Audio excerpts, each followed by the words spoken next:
dot product and things like that. Hilbert? Yeah, Hilbert. Hilbert. Okay. Hilbert space. Hilbert. So, and then there is a concept called reproducing kernel Hilbert space. So basically the idea is that if you have a Hilbert space and you want to do some computation there, and because it's infinite dimension, you can bring it down to one dimension in many cases via the kernel trick. Okay. Okay. Okay. So the idea is basically this. So you have let's say you have some features, let's say five features. Okay. Okay. And you are trying to predict one continuous variable y, and you have x1, x2, x5. Okay. Now, if I want to do a linear regression, I can just fit a linear model to this, and I can do least squares, and I will get some estimate, right? Right. Now, suppose the linear model is not doing very well, so I want to introduce polynomials. So I can introduce maybe x1 square, x2 square, even the cross terms like x1 times x2, and so on, right? Right. And if I'm still not happy, I can introduce maybe cubic terms, fourth degree terms, and so on. Yep. Now, if I'm not happy with polynomials, I can introduce maybe sines and cosines, maybe exponentials, maybe logarithms, whatever you know, right? Yeah. Yeah. So now the idea is that if you keep introducing the such things, like let's say we introduce some infinitely many of them, Okay. and suppose after that, like I'm happy. So one easy way to introduce infinity is like introduce polynomials of all degrees up to any power. Like there is no limit on the highest power you are allowing. Okay. Okay. So now if you do that, and then eventually like you hope if there is any relationship between y and the x values, then this will be captured by this. Yes. But we're worried Yeah. about overfitting a little bit or not worried about Yeah, overfitting? would definitely be overfitting. Okay. Yeah. Okay. But so now to compensate for that, people will also say let's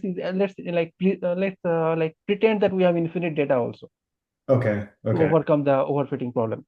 Okay. Okay. So right now this is not anything, any practical thing. We're just doing a theoretical, like a mental experiment kind of thing. Yeah. So let's say we introduce as many regressors as we want by this polynomial kind of thing, or exponentials or logarithms, sines and cosines, whatever you like. And you also have infinite data to fit, so there's no overfitting thing to worry about. Yeah. Now the idea is that even if you like can do like even if all this is good, the computation will be infinite time because your matrices will be so big, Computation. Yes. Matrices will be so big. Yes. infinitely big. Yes, but remember that ultimately in our linear algebra, the least squares kind of thing, we need that x transpose x kind of thing. Okay. Yeah. So if x is introducing a lot of columns, essentially we need the dot products. So we have x transpose x, whole inverse, and x transpose y. Right. So which means that we want dot products of each of the features with y, and we want the dot product between the features themselves. Yes. Okay. Yes. Now, if somehow we can so now what does dot product between two features mean? They are kind of means that whether they're similar to each other or not. Okay. Yeah. So dot product is like we discussed this, right? Angle is related to the dot product thing. Yes. So dot product basically measures the similarity between features. Oh, yes. Okay. Now, because dot product measures similarity between features, ultimately what we are interested in is some kind of distance or similarity measure between the features. Some kind of similarity. Yes. That's essentially what we're doing. That's all we care about. We don't need all the polynomials and all the explicit details about the polynomials. We don't care. We all you care about is there is some similarity, some nonlinear behavior somewhere, and somehow we are capturing all that. Okay. Okay. Now, kernel is saying that suppose I introduce a kernel and somehow it captures the similarity. Then you don't care how the kernel was derived, what was the features, how many degree polynomial we did, and all those things. That's the purpose of the kernel, though, is to figure out the similarity with the features. Yes. So ultimately, if you do all those features things, there is some similarity matrix that is happening. What kernel is saying that instead of going via this route, I will choose the kernel first, and then whatever features is implied by that internally, let it be. And then I you're don't. are you adjusting the kernel as you're seeing that, or it's how are you? Yes, we have multiple choices of kernels, and you there are different kinds of data where different kernels work best, and we'll learn a few examples. Okay. Okay. Cool. Okay? Got it. So there are three, four popular kernels. One is like polynomial. Okay. One is Gaussian, Okay. which is also called the radial basis function kernel. Okay. And then there is, I think, about hyperbolic tangent, Hyperbolic tangent. Okay. tanh kind of things. Got it. And that's basically it. This is all you care about. So we're shifting away from regression now, right? Because we've gotten into class. Uh, oh yeah, no. It's not about classification or regression. All this exact kernel trick and everything works equally well for classification and regression. That doesn't matter. Oh, okay. Okay. Okay. It's not about classification or regression. It's about the feature space management. Yeah, just okay, got it. So just seeing how similar features are to each. Yeah. So the question about how similar features are is converted to a question about the kernel choice. Okay, got So it. once you choose the kernel, you are not thinking about individual features. You are thinking about the whole thing at one time. So would we do kernels then for linear regression? Does that make sense? Is that a thing? Yes, we definitely do kernel for linear regressions. I will give you two, three examples later after the SVF description. Oh, okay, got it. Okay, cool.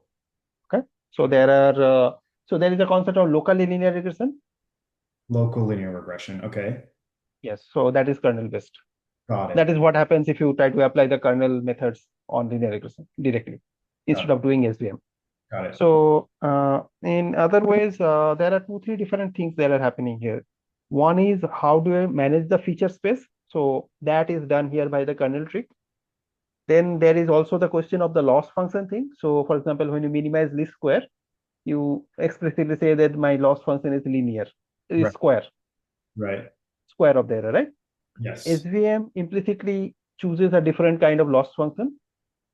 If you remember that road kind of picture for classification, we draw a road between the red points and the blue points, Yeah. and then we say everyone on the road is fine, whether they are red or blue, but everyone who is on the wrong side of the road, like you were supposed to be on the red side of the road, but you are on the blue point, Yeah. so those are penalized. Yes. Got it. So that is a specific choice of penalty function. Got So it. SVM differs from the linear regression least squares method in the sense of how the penalty function is chosen. Got it. Kernel can be applied on Got it. Okay, that makes both sense. linear regression and SVM regression. Okay. Okay. Cool. Okay. So that's basically the background. Now, should I go through this doc together one? Yes, so Jay, I think that'll be helpful. Yeah.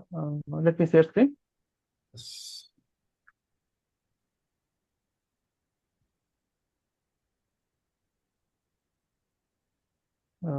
Let me know when you can see my screen.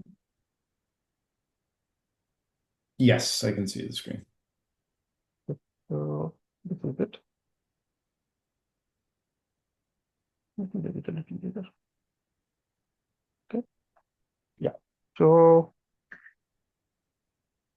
this lecture, I think, kind of talks about binary classification and logistic and SVM and that kind of stuff mostly. So classification problem, but some of the methods like ridge regression and all also mentioned. So some of the methods are basically transferable between classification and regression. Got it. That's what it's saying. Okay. So our main setup is that we have a vector X, feature vector, and then we have a model parameter vector theta, and then we are doing theta transpose X for the Y. Yeah. And then this is for the continuous case, meaning regression case. If you have to do classification, then what you say is that if this is greater than some threshold, then we do +1. And if it's less than threshold, then we do -1 or head and tail, whatever your binary classification names may Yes. be. Or like has a disease, not has a disease, something like that. Got it. Some two-way classification. Okay. So that means we need to learn the theta part, and then our prediction, like the core of the prediction is y equals theta transpose X. Okay. X, we can, like, even if we have like a single feature, we can introduce non-linearity by introducing polynomials like this 1x, x square, x cube, like they are doing up to cubic here as an example. Got it. And then instead of x, you have x prime, which is like the phi of x. Meaning So the that's idea is, going into a nonlinear space then, yes, or we that. are working in terms of x, this is non-linear. In terms of x prime, this is still linear. Okay. So Okay. this is how we discuss, like even polynomials can be studied using linear algebra. Just Wow. introduce them as extra terms. That's cool. Okay. I see what you're saying. That's the trick we are doing. Yes. Now the idea is that we can do this infinite up to infinite degree polynomials, but it's computationally very expensive. Okay. So what we want to do is we want to do some kind of different approach, which is the answer is kernel.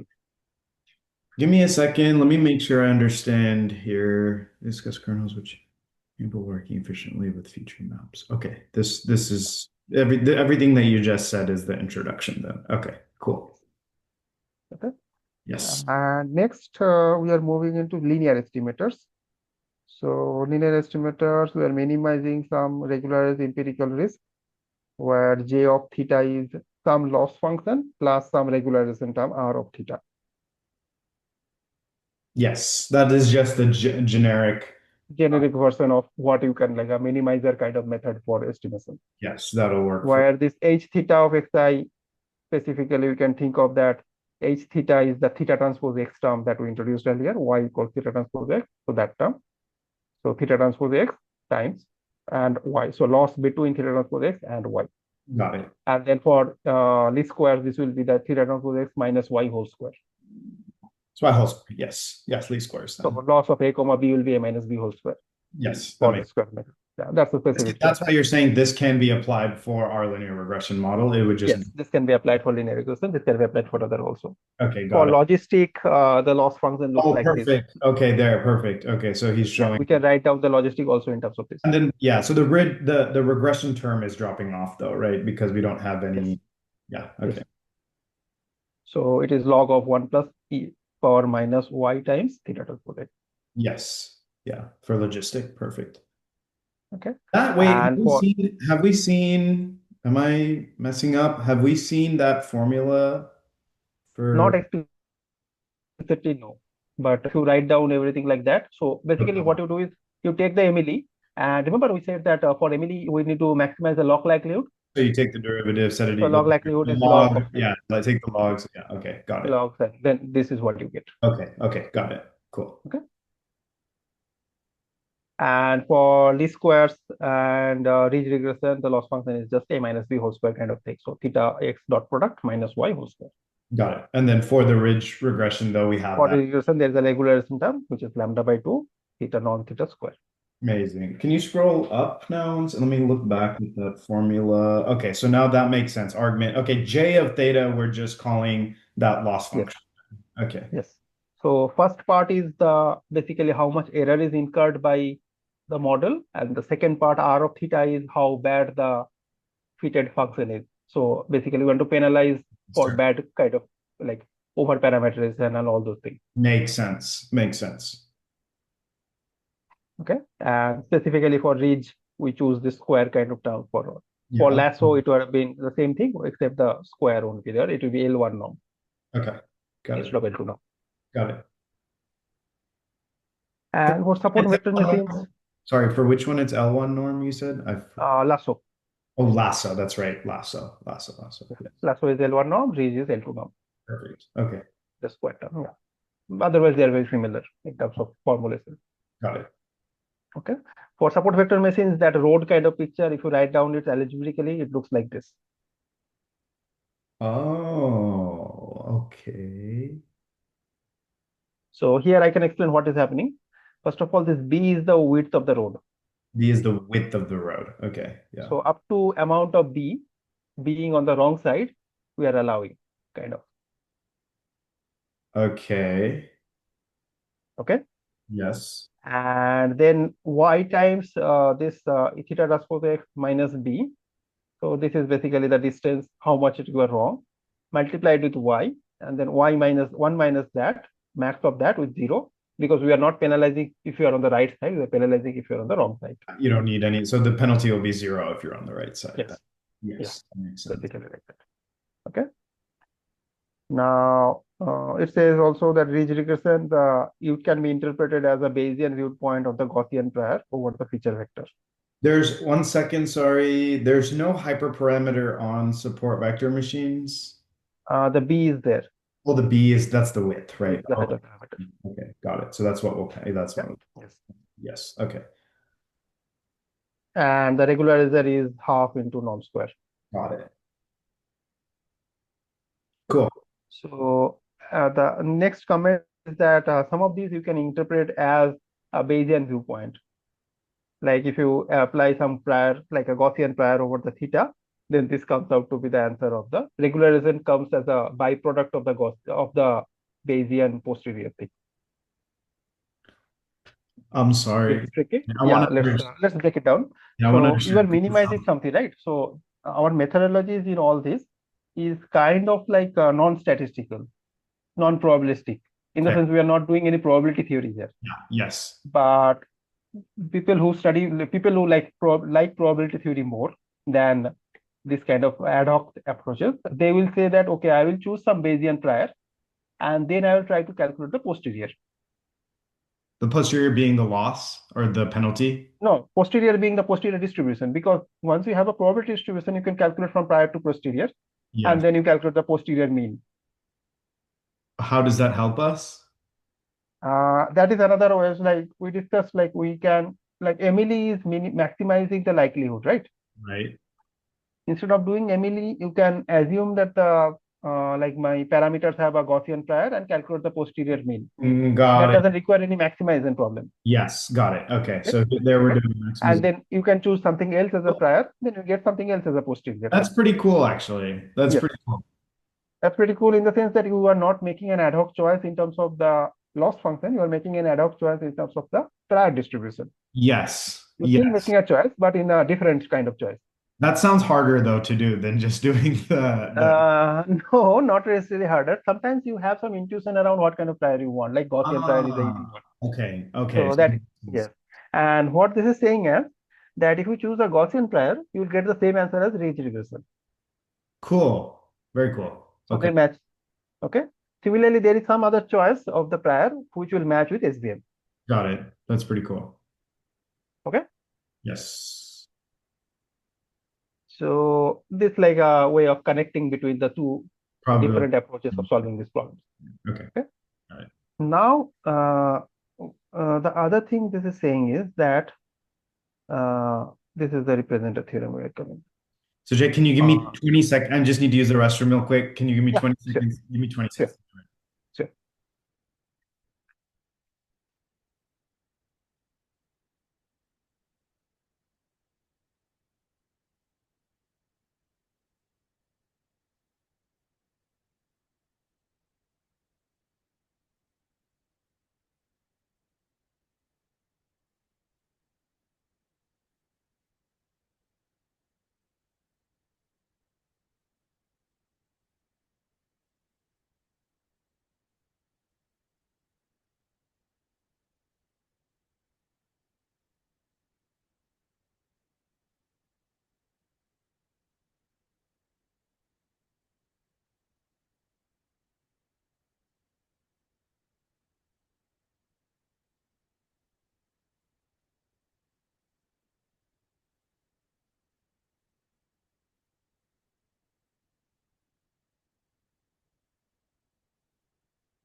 Oh, okay. Sorry, Sujay.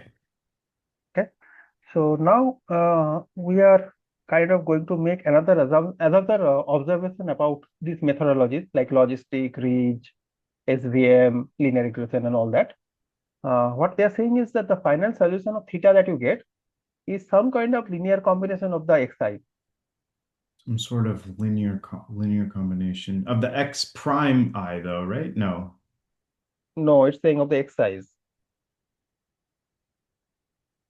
O- Yeah, in your sense the feature and x prime, yeah, it's x prime I, Okay. but like their notation it's still x. Okay. We're not doing like x squared, x cubed. I'm a little Yeah, but treat them as all the individual xi's okay. Okay, got it. Okay, got it. in some sense. That makes Okay. sense. Okay, so linear combination of all of those, right? Yes. Yes. So the final theta is some kind of linear combinations. Agree. And this property is like it's a somewhat general property, and this is called the representative theorem. So Okay. which says that if your regularization function, that R theta function, is based on the L2 norm, not L1 norm, Okay. and your H theta is theta transpose X, like we have chosen, Yes. and some convexity assumptions like the loss function is convex in Z kind of thing, Okay. then your solution will always be of this form. Yes. Theta answer, final theta will be some linear combination of xi. Got it. Why does Okay, alpha have to be and sorry, I was going to the next line though. Does alpha have to be some sort of real whole numbers. real numbers? Oh, real numbers. Yeah, it doesn't have to be whole numbers, but it can be any real numbers. Okay, got it. Okay, some coefficient. That makes sense. That's pretty straightforward. Why? Not Okay, so really. then we can't do so the R is interesting there. It has to be under L2 or L. L2 norm, not L1 norm or any other norm. Okay. So Okay. we're using this for ridge regression specifically, or No, this holds for SVM and other things also. okay, because we're still doing L2 norm. So, for example, so lasso won't work, but all the other things will work. That makes Logistic also will work, yeah. and so ordinary linear regression will also work if you assume R equals 0. Yeah, R equals 0 then. Yes, Yeah, exactly. that's a special case basically. Got it. Okay, I'm with you. Okay. So this is a intuition about how the proof works. Uh, okay. Yeah. So this is where we start getting a little bit of notation. Let's do a high level of this. So let's say we have a loss function L of z comma y. So basically the fit between z and y. So for linear regression and ridge regression, this will be just z minus y whole square. Yes. Okay. Let's assume this is differentiable and all. And let's also assume that the R is just like a ridge regression kind of thing, lambda by 2 into theta norm theta 2 square. Okay. Okay. This is a special case. Okay. So in this case, J is strictly convex. And we can solve the minimization problem by setting the derivative to 0. Yes. Okay. So now when you try to set the derivative to 0, the first term has that loss 1 by n summation loss thing. Yes. So you try to derivative of that. Yes. Okay. Okay. And derivative of that basically will get loss prime. And then product. And then the prime of the derivative of theta transpose x will be just x. Yes. What are we taking the derivative with respect to? Derivative of theta. Okay, yeah. And then product. Yeah, I mean chain rule, sorry. Yeah. Yeah. So Chain theta transpose x term is here. So that's will get the derivative x, but otherwise we have loss prime. rule. Got it. Perfect. Okay. So then your equation becomes something like this: 0 equals 1 by n summation all these things Reach plus that. lambda theta. Because Uh, we had lambda by 2 theta square, oh, norm yes. theta We have to square. have the regularization term as well too there. Yes. We've taken the derivative So of that. Oh, yeah. 2 comes yes, down, takes out the 2. yes. 2 comes down, cancels out. So we get lambda theta. With you. Okay. Okay. And now if you write down, if you take the theta to the other side and then write it down, you get a summation minus 1 by Oh, n lambda summation. This. okay. Cool. Okay. So this is like they are showing you that this is some kind of linear combination of the exercise. Yeah, that's not too bad. Okay. Great. Okay. Yeah. Okay. Only like caveat is that the alphas depend on theta. I'm getting confused on two variables now, Sujay. I'm getting Okay. confused on, I wanted to ask before, but I was waiting because Yeah. now what happened to my Z? Why is Z introduced? And how did we introduce alpha now into this? Oh, Oh, so because we it's are trying to prove this statement a that linear theta is a linear combination of the x's. Okay. This is Yes. the theorem is saying. So that's where the coefficients are alphas. Can you scroll down back to the other formula then? So alpha equals,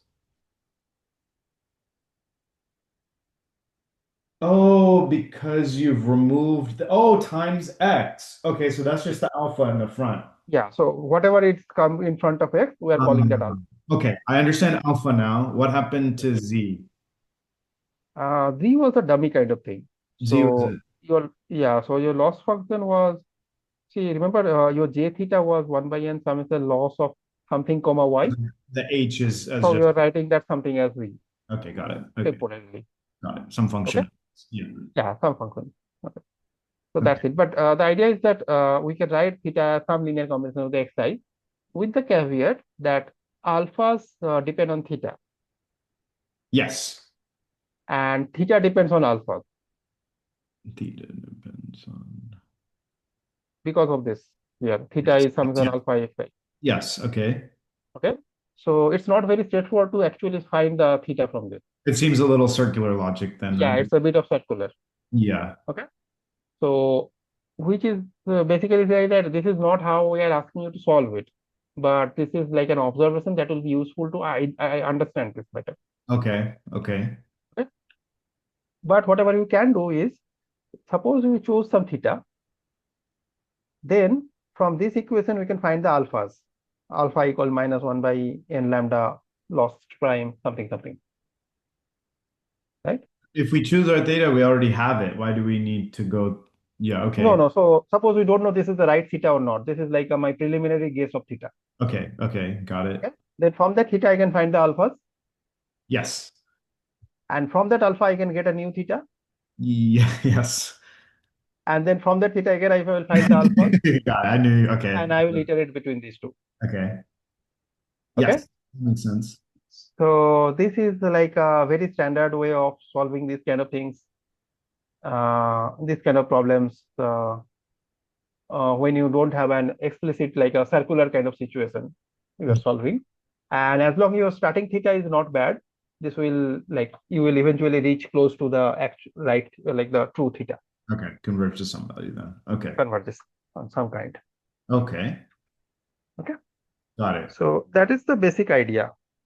What was Now, it called? What was that theorem called? It's called represent a theorem.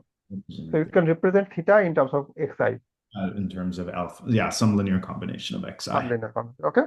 Mhm. Now we are going to use this because we said that our this thing h theta of x is just theta transpose x, right? Okay. Yes. Now we have written theta in terms of xi. Theta is basically alpha transpose x. Okay. Okay, where alpha is a vector of alpha is. So it's then some. It's a alpha xi transpose times x. Then I guess. Yeah, something like that. Summation alpha I x xi, x transpose Oh, xi. okay. Oh, yeah, because it's yeah, they're vectors then too. Yeah. Yes. Okay, Yes. which means computing this x dot product with xi is very important for us, Yes. because then your final answer, because you don't need the theta really, what you need is theta transpose x for prediction. Yes. So your theta transpose x can be written in terms of dot product of x with xi. Okay.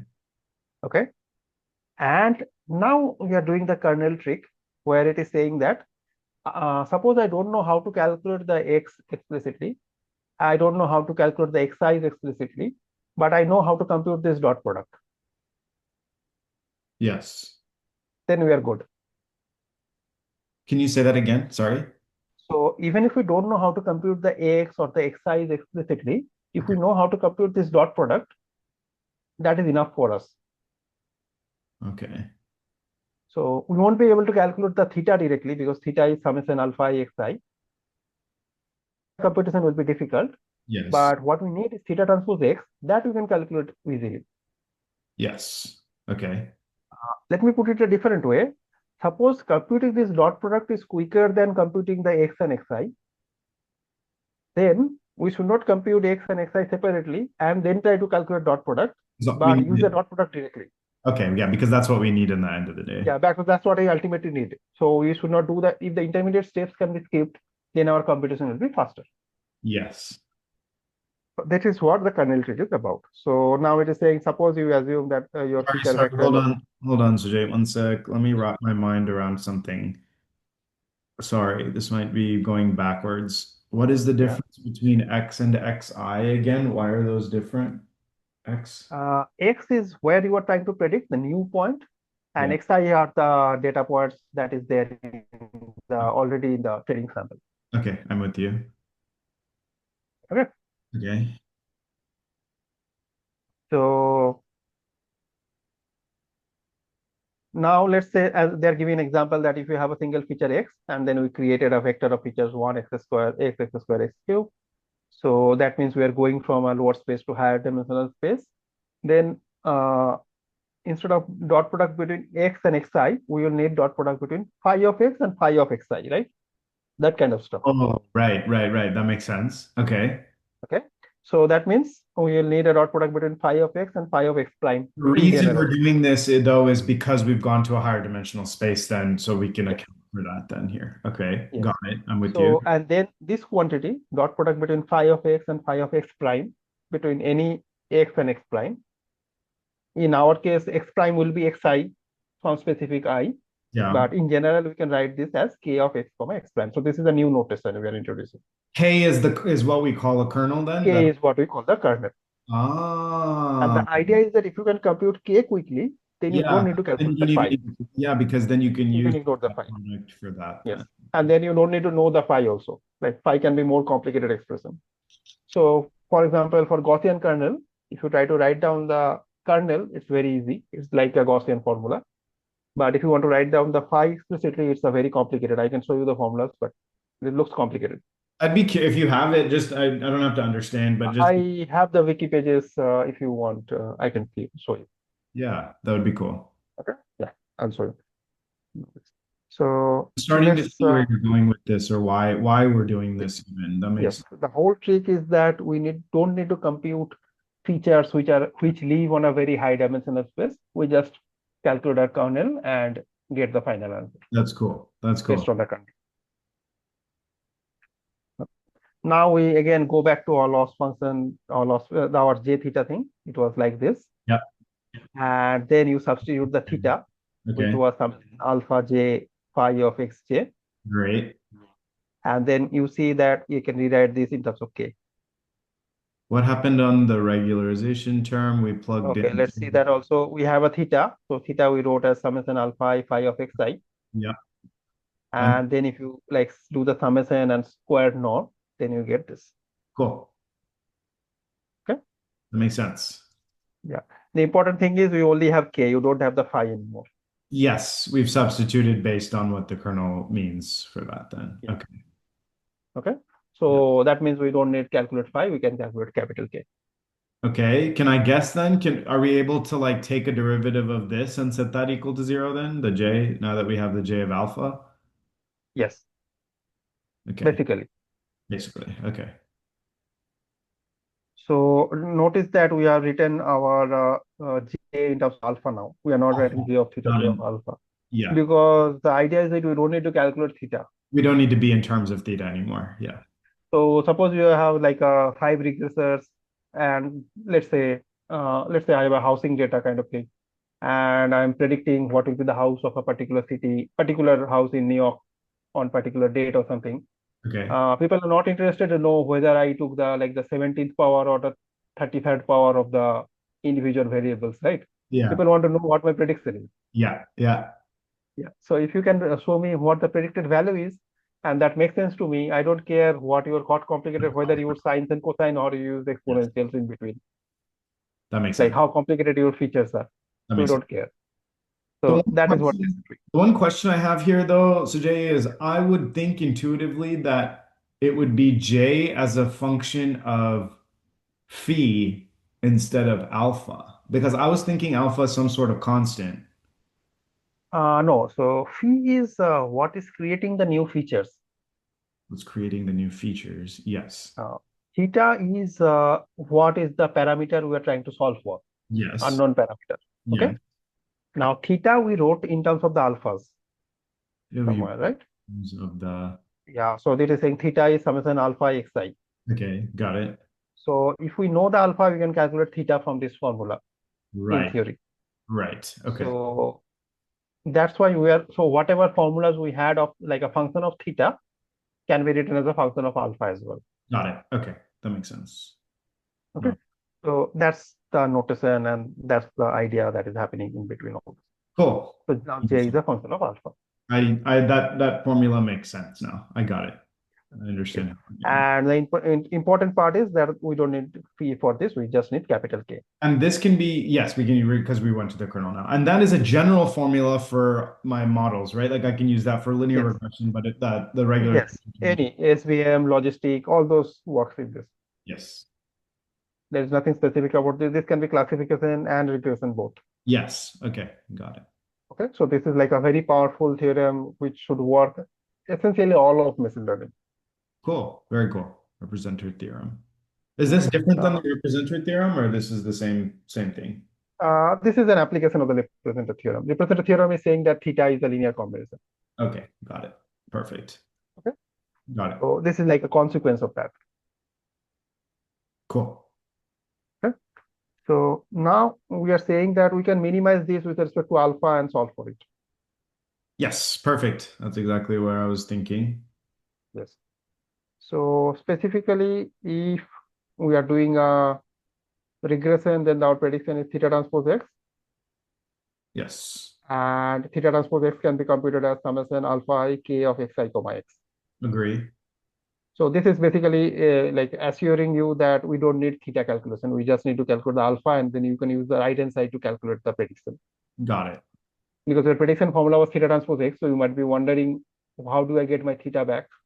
You don't need the theta, you just need the right hand side, which Yes. is in terms of alpha. And once we have that, we can just use, we don't need to Yeah, calculate we don't need to go back to theta anymore. back to theta. Yes. Okay, I'm with you. Okay. Yeah. So now we'll do a few examples to see how that works. First example, just give me a few seconds. Oh, this is examples. Okay.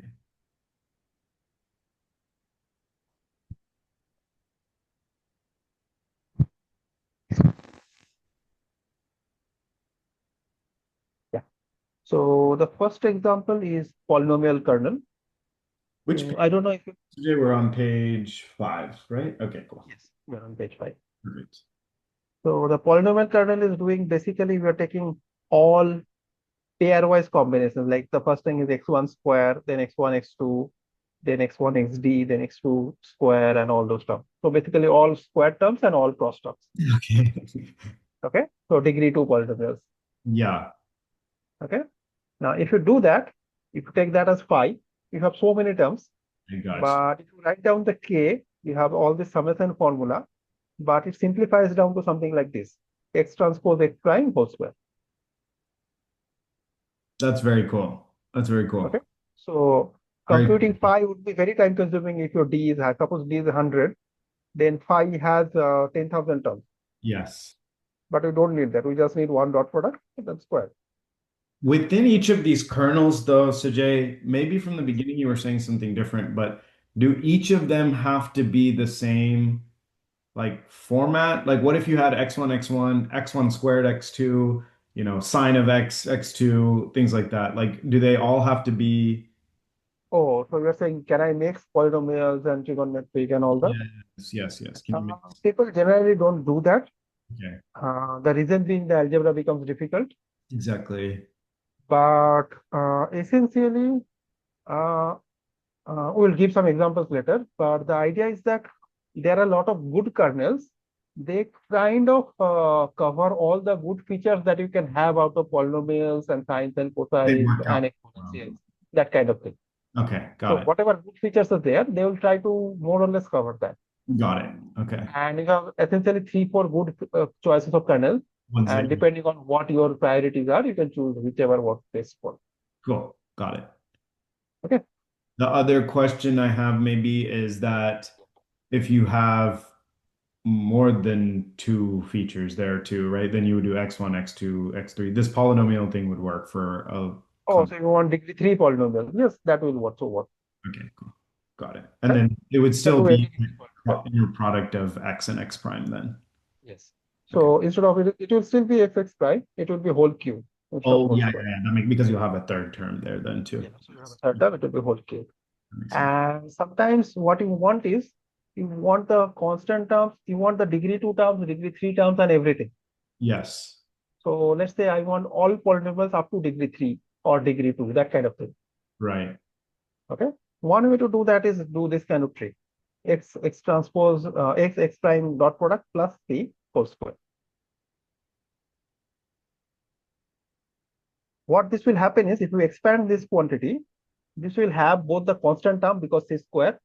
It will have linear term. It will also have quadratic terms. Oh, because when you're expanding out the square. Yes. If you expand all this, because a plus b whole square, like if you expand, you will have all terms like that.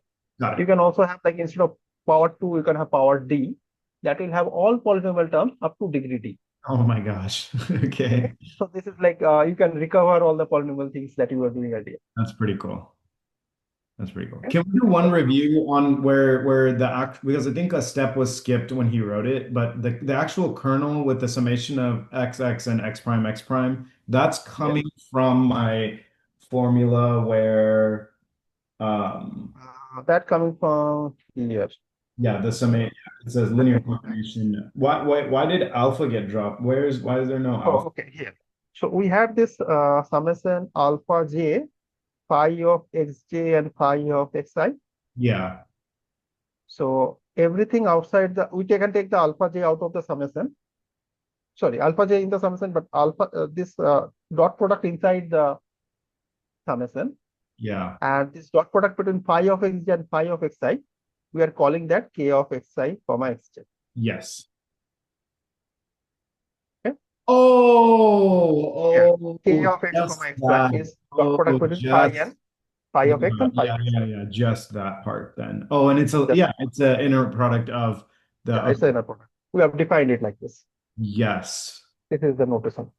Yes. Okay, very cool. Yes, I remember. Okay, cool. That makes sense. And then that's how we derive for the polynomial That's kernel. how we derive this. Okay. So then this polynomial thing that we discussed, if you do a plus C trick, then you get all the lower degree polynomials as well. Yes. Okay. Cool. Very cool. Another popular kernel is the Gaussian kernel, Well, which is e power minus this. that is probably, I know a couple steps are skipped here also, but to get Meaning it doesn't tell you what the phi is, right? it doesn't tell you what the phi is. Yes. Yes. Now, in this case, the phi is more complicated, the kernel is easy. Got it. If you want, I can quickly show you what the phi is. Just to see, maybe curious about the math. Yes. Yes. This is the Wikipedia page for radial basis function, which is the other name for the Gaussian pattern. So you can see the formula is same. K of x prime is e power Yeah, minus this norm square by 2 sigma square. great. And another way of writing this is 1 by 2 sigma square is written by gamma, e power minus gamma into this. Okay. Okay. And specifically for gamma equals half, they have given the expansion. So what you do is you have this norm square, you expand that, then you take the three terms separately.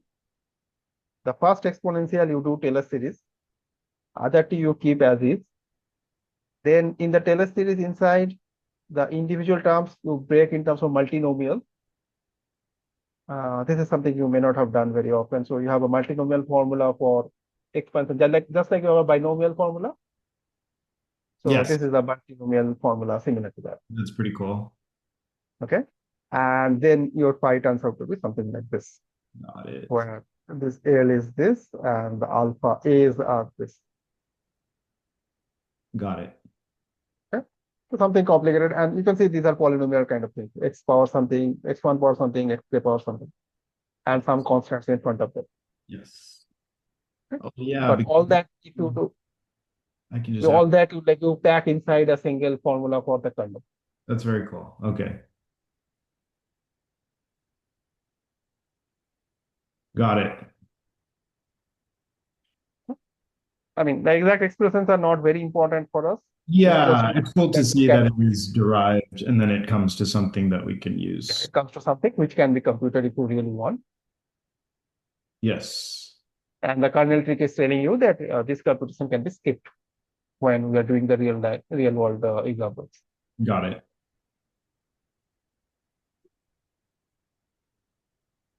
Yeah, that helps. So, yeah.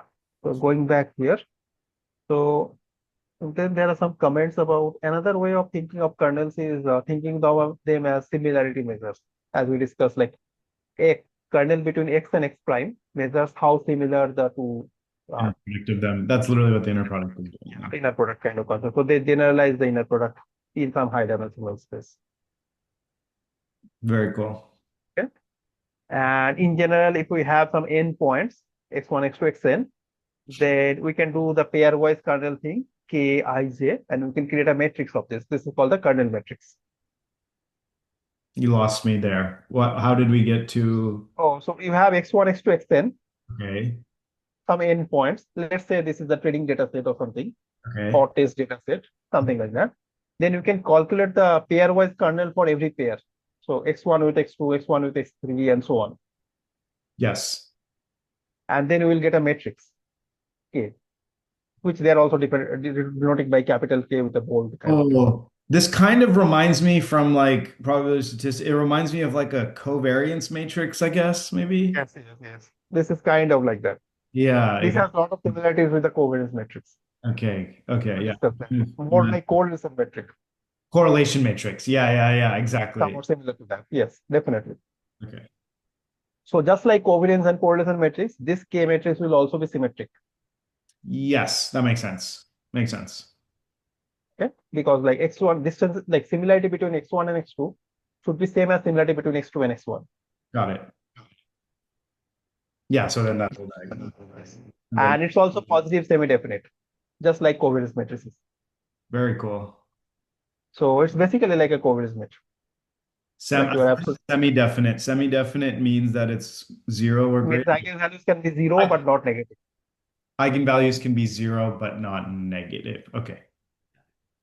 Got it. Okay, and they can prove it by just expanding K and writing down There. in terms of square or something. Okay. Got it. Yeah. Okay. Square. It's going to be square there then. Yeah. Now there is a nice theorem proved by Mercer, which is a bit technical, which says that if you have any kernel which is basically this symmetric and positive semi-definite, these are the two things we have proved, right? Yeah. We started with we started with some data set and then created the kernel matrix and then proved that it is symmetric and positive semi-definite. Yes. So this theorem is saying you can go the other way. As long as you are getting the symmetric and positive semi-definite kind of matrices, you can correspond that to a kernel for some function phi. So there exists a phi for which all this works. Okay. So basically, this is telling you that even without doing any algebra, you can say that the Gaussian kernel is a kernel, and there is a phi corresponds to that kernel. But You don't need to come. it seems like there's a lot of work in order to get that positive semi-definite matrix, Yes, though. exactly. There is a lot of work. Got it. So the algebra, just like we saw that the radial basis function, the Gaussian kernel kind of thing, the phi calculation is not easy. Yeah. There is a lot of heavy math involved there. So this theorem is like one of the deep theorems in machine learning. Got it. It's an important one that you can do the kernel trick, and there is always a phi that will be there, even if you don't need to compute it. Got it. In these kernels, though, Sujay, how do we pick which kernel to use? So that we'll discuss. So basically, like we said, the kernel is telling you something about the similarity measure, right? Yes. So the Gaussian kernel is also called the radial basis kind of thing Okay. because it is kind of like similarity from one point to another is just based on distance and not which direction you are going. Oh, okay. So favor all the people who are like in 1 kilometer radius of you, no matter which distance they are, Got it. that kind of thing. Got it. Radial base. Whereas, yeah, so radial basis is like radial symmetry is there. Okay. Whereas, like the polynomial kernel has some kind of bias towards polynomial terms, Got it. Okay. I suppose, yeah, Okay. in some sense. Okay. So there are some intuitions around those, and you try to like choose based on that. Got it. Okay. If you don't know anything, generally the industry standard is the Gaussian kernel works very well. Okay. Because like if you don't have any reason to be biased, then this is like a kind of unbiased kind of choice. Got it. Okay. It's kind of like a foundational one then. Yeah, sort of families. What Like is when I the use third? What is the third one that you meant? Oh, the hyperbolic tan. hyperbolic tangent kind of thing. That's another one that could be used. Yes. Okay, cool. So Okay. those are kind of the kernels showing some examples. Yes. So now let's do the concrete example of Gaussian kernel with support vector meshing. Ooh, okay. Okay. So far everything we discussed doesn't matter which loss function and which kernel we are choosing. So Correct. they basically work around anything of any area of machine learning kind of Correct. any machine learning technique that we have used. Yes. But this is a specific example we are doing Gaussian kernel with SVM. Okay, where we are writing it like this minus gamma. So that 1/2 sigma square written as gamma here. Okay. Now, if gamma is very large, then this minus quantity will be very large. So this quantity k will be close to 0. Yes. and it will favor the point x prime which is closest basically. What was gamma again? Sorry, can you remind Gamma me? is the constant here that you can see here Okay. Okay. in the same page. Yeah. Okay. Yep. Makes sense. Okay. So if gamma is large, then it will favor whichever point is closest basically. So that will work as a nearest neighbor kind of classifier. I haven't learned nearest neighbors yet. I know I've heard of it before. I Yeah. haven't So learned it. the way it works is suppose you are given some training data set and let's say they are all classified as red or blue, Okay. and then you are given a test data point Okay. and you want to know whether this is red or blue. What you do is you find the nearest training data point from there. And if that is red, then you say that the new point is red. If that is blue, you say the new point is blue. Oh, that's easy. Okay. Okay? So that is one nearest neighbor. If you want to do k nearest neighbor, let's say five nearest neighbor, then you choose the five nearest points. And if majority of them are red, then you say red. If majority of them are blue, then you say blue. Got it. Okay? Okay. Usually people choose that k to be odd because otherwise you can have a tie. Like if you six and then three of them Oh, red, three of them blue. true. Yeah, that's true. To avoid that, people use the odd number. Got it. Why are Or we? you can have a tiebreaker rule kind of thing. You can have what? Sorry? Some tiebreaker rule. Tiebreaker rule. Yeah, if you're choosing an even number. Why are we bringing the nearest neighbors here if gamma is very So we are large? saying that the SVM kernel can do nearest neighbor kind of thing if we choose the gamma to be very high. So nearest neighbor is a special case in some way of the SVM kernel, SVM Gaussian kernel. I'm kind of curious how that happens. If gamma is very large, what does that mean? So if gamma is very large, and let's say you have multiple points, and you are doing this capital K kind of thing, right? Right? So now we notice that capital K is basically your distance matrix kind Yeah. of thing, your Yes. similarity matrix. Memory matrix. So for the point which is closest, this value will be largest, the K, capital K. So that will be your most similar. And because gamma is large, if another point is slightly away, slightly more away from that, that will give very low weightage. Yes, makes sense. Okay. So that means this single point will dominate the decision. Okay. Got it. Okay. Even though it's like a linear combination, the single point will dominate. Got it. Okay. And then there are some example plots to see how that happens. Cool. Okay. Do you want me to open this? Yeah, this will be because we don't. Okay, one thing. Oh, it's not. Doesn't work. One thing, Sujay, overall, because it's going to be there in our midterm exam, is Yeah. he's not writing any Python code in this class, but we're going to be Okay. expected to do a little bit of Python. So maybe like if you have any ideas for next class of how we can incorporate some Python in here as well, I do want to see like if you Some have like mode if of you working with this. yeah, I don't want you to write like Python code from scratch, but if you have examples, like I guess that didn't work, right? That link didn't work. No, that link doesn't work. If I don't know if you can find some maybe this week for next. I can find something, or I can ask Gemini to create some code for me. Cool. Yeah, that would be nice to see how it's Yeah, we can do that. Like a small example of yeah, how just this works, yeah, just something like how simple. the Python code looks. Yeah, I'll classifying. try that. Yeah. I guess that one's classifying flowers. Was that what the thing said? Yeah, because it's the plot iris. I think it's the classic flower example that they have usually. This is the iris. Remember that iris is usually the default. Oh yeah, these are iris data. Yeah, I remember that. Yes. Okay. Yeah, it might be that one. Yeah. So maybe next class, if you have an example in Python, that would help me for my exam then Yeah, too. I can do that. Okay. And this is the explicit formula for the SVM loss function. And then it is doing some Sorry, Sujay, computation. I didn't see the time also. Can we pause on wait, can we pause on the end of page 6? This one. What is this reasoning? I wanted to see this Oh, reasoning. so they are trying to do the explicit calculations for the SVM with the classification problem. That all looks very familiar. That's Yeah, this is the explicit formula for the classification problem SVM. Yeah. And then what is the next one saying? Once we train the method, we classify. Yeah, so our classification will be y hat equals 1 if this dot product is positive and minus 1 if it's negative or 0. Okay. Yeah, that makes sense. Then if you write down the g of alpha, you get all this algebra. Okay. Yes. And then it is saying that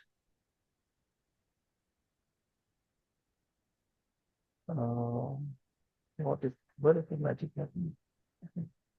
So this is positive, negative. Now suppose the lambda is very large, let's say it tends to infinity, then lambda of k of xi comma xi will be 1 and k of xi will be 0 for the other terms. And that is showing you that y hat will be just this. What does sign mean? Sign. Sign means plus 1 or minus 1 depending on this what it is positive or negative. Okay, got it. Because your classification, the final answer has to be plus 1 minus 1, That's right? yeah. That's That's how be you decide. which class Yeah. it's gonna be in. So that's like it's saying that for large gamma, this classifier behaves like a nearest neighbor classifier. Okay, that makes sense. Okay. So essentially, the Gaussian function or radial basis function kind of kernel, they have a sigma parameter, right? That sigma basically decides what radius you are looking at. And within that radius, you are giving points high weightage.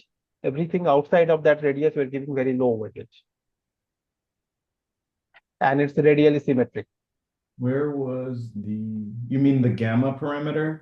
You said sigma parameter. Yes, the gamma parameter or the gamma is basically 1 by 2 sigma square Oh, right, right, in that other page. okay. Okay. Okay. Yes. And then there is another argument about duality with that. That's it. So there's reasoning with duality. Wait, why does that?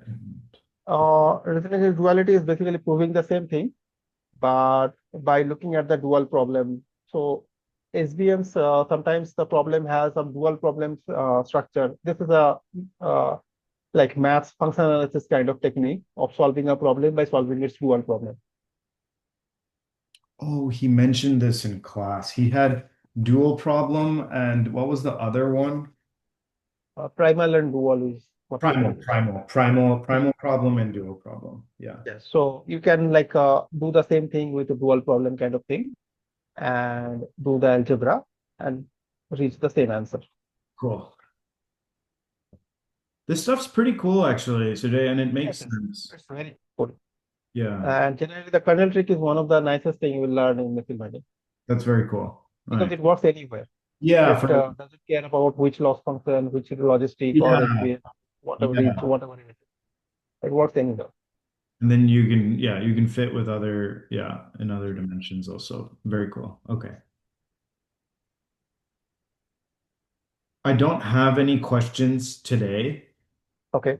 He's going to teach. He has not gotten to a lot of the like I think he stopped around page 3 on this one here. So I think Yes. he'll teach the rest of it this week. So maybe I think an example would be super, super helpful for next class, Sujay, if you have any sort of Python example or something with this. Yeah. Okay. Good.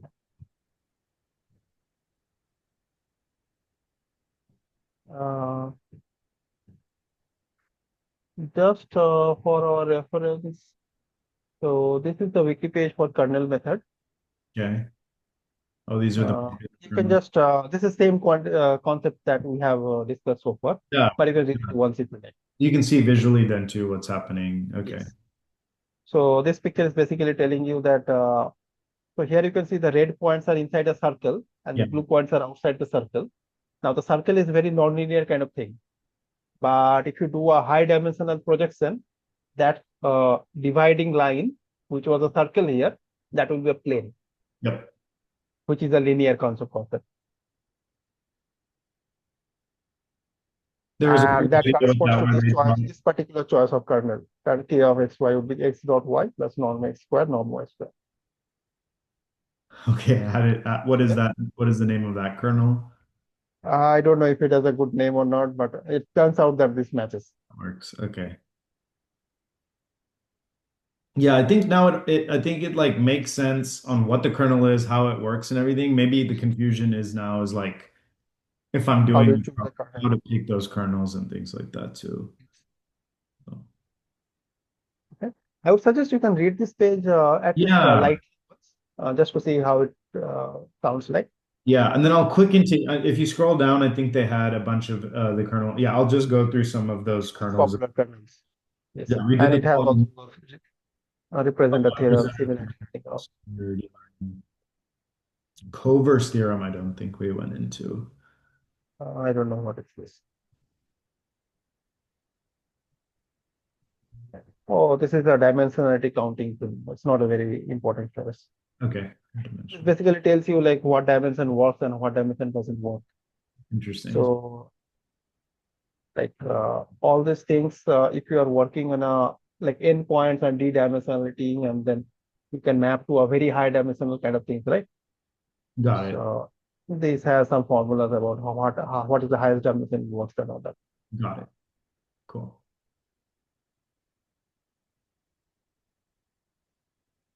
Cool. Okay, buddy. Thank you so much for the time today. Okay. This was Yeah. super Okay. helpful. Give me 1 second. Let me clarify here. Yeah, we've covered all of the lectures that he's given so far today, so that's Okay. good. Very good. We're caught up. We're caught up. Okay.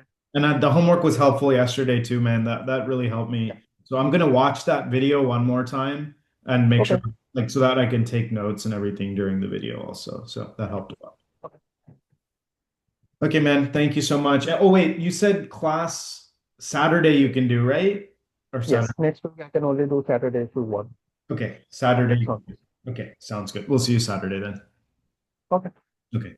Thank you. Okay. Thanks. Bye. Bye.